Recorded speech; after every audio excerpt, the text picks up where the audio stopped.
Welcome back. Thanks for dropping in again. And if you're new, hello, I'm Tracy. Welcome to my home here in Sussex, England. This week we are thrift shopping at a flea market, and not just any flea market. It is one of the biggest in England, if not the biggest. It's about a 3-4 hour drive away, but it's in a beautiful part of the country. Welcome to Malvern in Worcestershire. This is the 11th century priory, which was originally a Benedictine monastery and now it's a large parish church. This is a spa town, so in the Victorian times people used to come here to take the therapeutic waters. And another famous visitor was back in 1889 for my American friends. Franklin D. Roosevelt, when he was 7 years old, visited here during a trip to Europe with his parents. Charles Darwin's daughter Anne is actually buried in the graveyard of the priory, and nearby Elgar is buried as well, the composer. Anyway, enough history. Let's get to the flea market. Now we've come just a few minutes out of the town. The Malvern Hills are set behind us and we're going to the Three Counties Showground.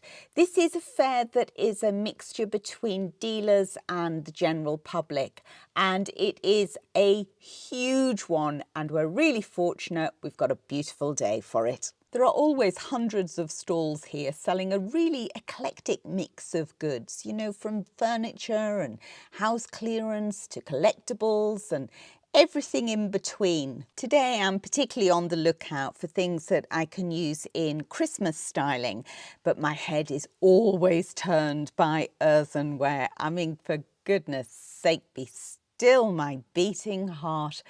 Oh, I'm in my seventh heaven, quite frankly. And metal, there is always lots of metal here.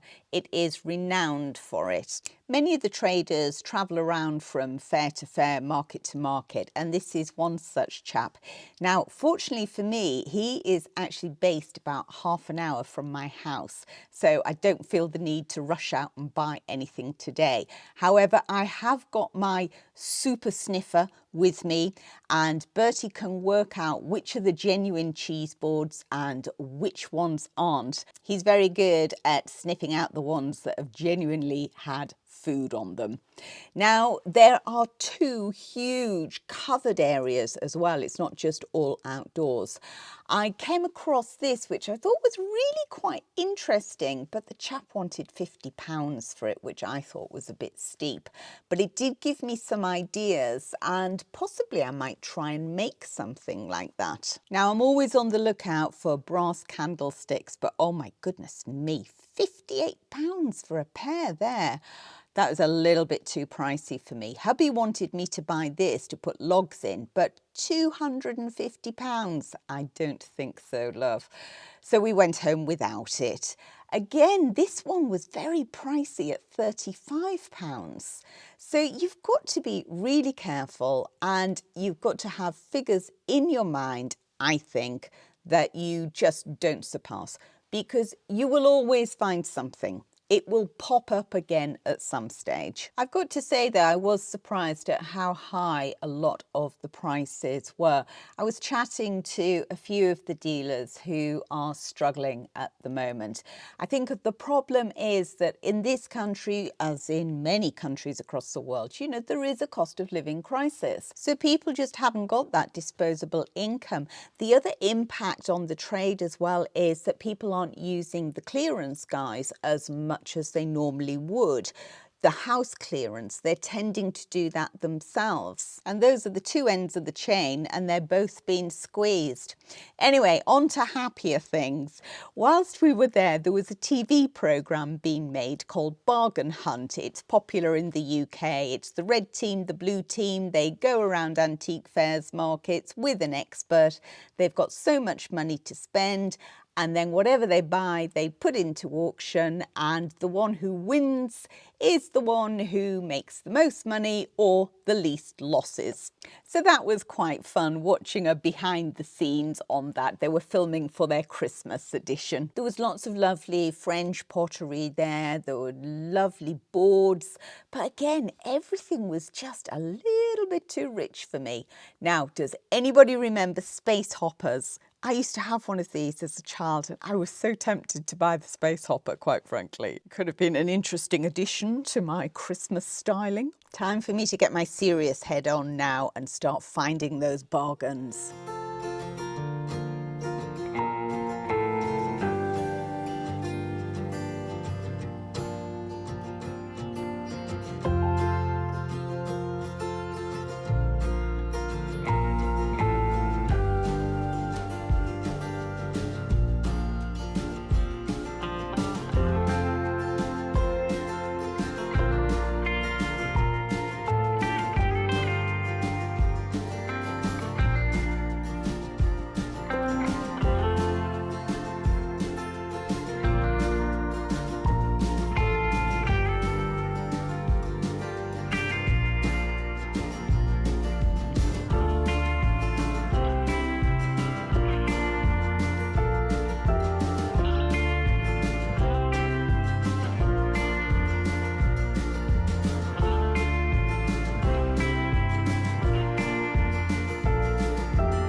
Oh, Bertie, you've been such a good boy. Time to go now, love. Gosh, that was a long day. It was so tiring, but it was so much fun. We had great weather and there was just lots and lots of things there. Let me show you what I got. So the first item is this great big candlestick, except my hubby dropped it. Oh, he's the most accident-prone person I have ever known. But it is not a big deal, to be honest with you. In fact, if anything, it's going to make it easier for me to work on. I want to take this colour down a little bit, and if you've followed me for a while, you will know I love my white wax. It's not going to take a lot to actually get this off, and it's going to be easier to work in two sections. So once I've got it stripped, then I will sort out the glue situation. We'll get that put back together and then get it all waxed. So super delighted with that. She wanted 18 for it, and after a little bit of breathing in and out, I got it for 15, so bargain. Next item. I got another brass candlestick. But I didn't just get one. I got 2, 3, 4, 5, and 6. Oh, I know, like I need another brass candlestick. Well, actually, I do, because I've got this cunning plan for one of my Christmas tables. There's going to be lots of Christmas tables. So I am thinking lots and lots of brass candlesticks all the way down the centre, and then lovely greenery and natural Christmas decor running along, like one long huge garland. So we will see. I'm going to pull out later on and show you my brass candlestick collection. Now, how much did I pay for all of these? £30 for all of them. So I think that at £5 a stick, and they are big, you know, they're not little tiddlers. These are a good size, and I don't need to do anything to them apart from give them a wash. So super pleased with that. Do you want to see the next item? This. Now, this is a Welsh butter press, circa 1890. So it's a beautiful period piece. I wanted to see if I could pick up some antiques as well, not just, you know, my trash to treasure. I am really, really pleased with this. Now, I see these go anywhere between about £40 to £60 at markets.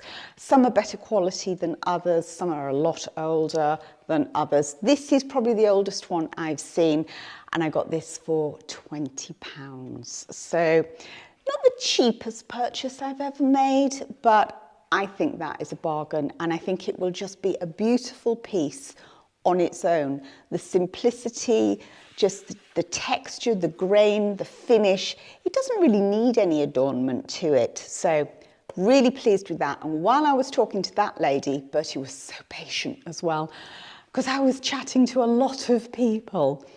I also bought another item from her. Let me show you. I bought this bowl. Now, I bought this for £20, which I think is amazing value.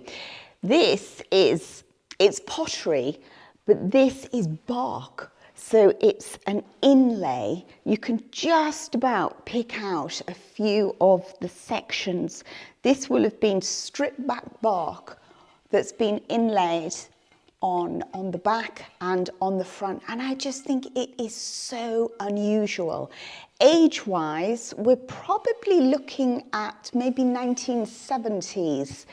I'm not a pottery expert, but talking to this lady who was, there was a big thing in the 70s on pottery, and she's a big collector of it. So I bow to her superior knowledge. But yeah, really super unique, unusual piece.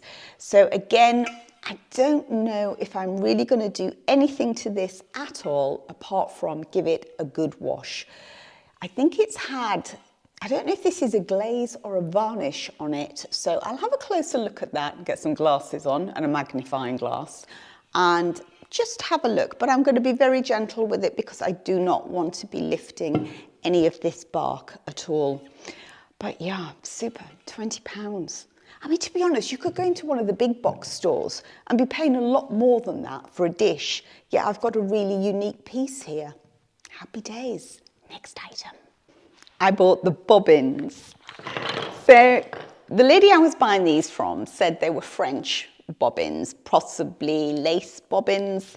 I'm not 100% certain. I think these are old mill bobbins. We used to have a lot of mills in the UK, and I have seen these before, but it's actually quite unusual to find them with both their metal tips on. Now, lots of people use these as light pull cords, yeah, you know, on the end of a dangly string to switch your light on and off. Posh bathroom companies buy these up and sell them for quite significant amounts of money. I paid £3.33 each. I've got 12, I spent £40 basically on them, which is not my cheapest buy ever. But I looked at these and thought, Christmas tree decorations.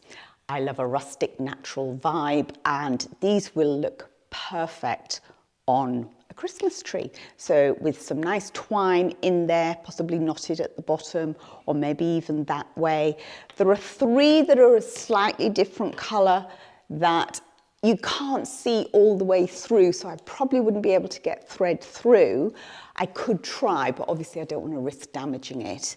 But right on the tips are tiny little holes on these three, and I'm thinking just a tiny little eyelet, screwing that in, and I've got a big tub of silver ones, so I could spray those a different colour attach those, and then attach some twine, some string. So they're going to be really unusual Christmas decorations.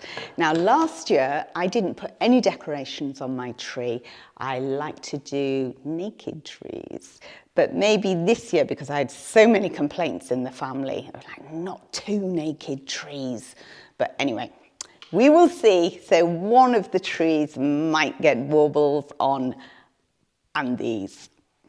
Next item is this. Now, while I was buying from Bobbin Lady's store, I saw this. There were lots and lots of like dough bowls, trugs, cheese boards, that sort of thing around.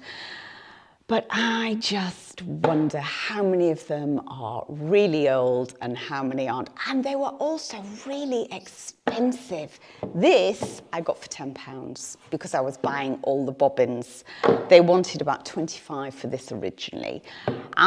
So again, I'm thinking Christmas, because that was part of the intent of going, was looking for things that I could obviously use all year round, but I could utilize for Christmas decorating. So this one, I am thinking full of baubles. So maybe raise the height up with some packing, cover with some hessian, and then I've got some really big, gorgeous baubles that are probably too heavy for the tree. I don't think they're really designed for trees. And then just stack those up. Or I'm thinking moss-coloured styrofoam balls, not moss-coloured, moss-covered styrofoam balls. I don't know, something. Or hydrangeas. It can be used for all sorts of things. So I think for £10, super value, and it can be used all year round. Now that's all I bought at the fair. Hubby is always encouraging me to buy more, but I like to come away from somewhere thinking, that's enough. I'm happy with what I've bought. I'm happy with how much I've paid. Well, it was still light. It was a beautiful afternoon. So we went up into the lovely town of Malvern and had a wander around, and lo and behold, there was a charity shop open. Well, it would be rude not to pop in, wouldn't it? So let me show you what I got. I found this tray for £5. Good, solid wood, cute little handles. They'll be staying. Might nip those off when I do something to it, because you can see there are some brush marks and things where it's had a bit of a dodgy varnish job. But yeah, super solid. £5, can't go wrong with the tray. It's going to be great for styling all year round, and particularly at Christmas. And whilst I was in the charity shop, I also found this Christmas bauble, super heavy. It's like a cannonball, £3. Cannot believe the price of that. And it's actually lovely. I don't really think I need to do anything to it, although it could get a little bit of rub and buff. It depends which kind of colour I go with at Christmas. All that is still whirling around at the moment, but I've got lots and lots of ideas. And Christmas decorating, everything Christmas starts next week at Rural Refurb, so be sure to tune in for that. But before we get all Christmassy, let's get these makeovers done. So I've got them outside. I'm going to predominantly do hand sanding, maybe a little bit of the machine. I've taken the handles off, not too sure whether I'm going to use them or not, but I am spraying them up with some chalk paint. Now this, I have put the big sander on just to get the bulk of it off, and then I've finished it off with some hand sanding. I'm now going to do the same to the candlestick. The base has come up lovely, so just need to do that top part, and now it is ready for finishing, and I'm going to finish them both with some white wax. I love my white wax. So get those slathered up, and I will need to leave those to dry overnight, and then we will be good to style them.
And the brass candlestick collection? Well, here it is. And here's a few more to add to it.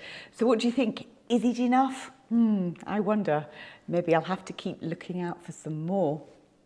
And for the styling of these items, you'll need to watch my Christmas decorating series, All Things Christmas, which starts next Sunday, 5th of November, 2 p.m. UK time. I would love for you to join me. In the meantime, have a great week. Thank you so much for visiting, and I'll catch you soon. Take care.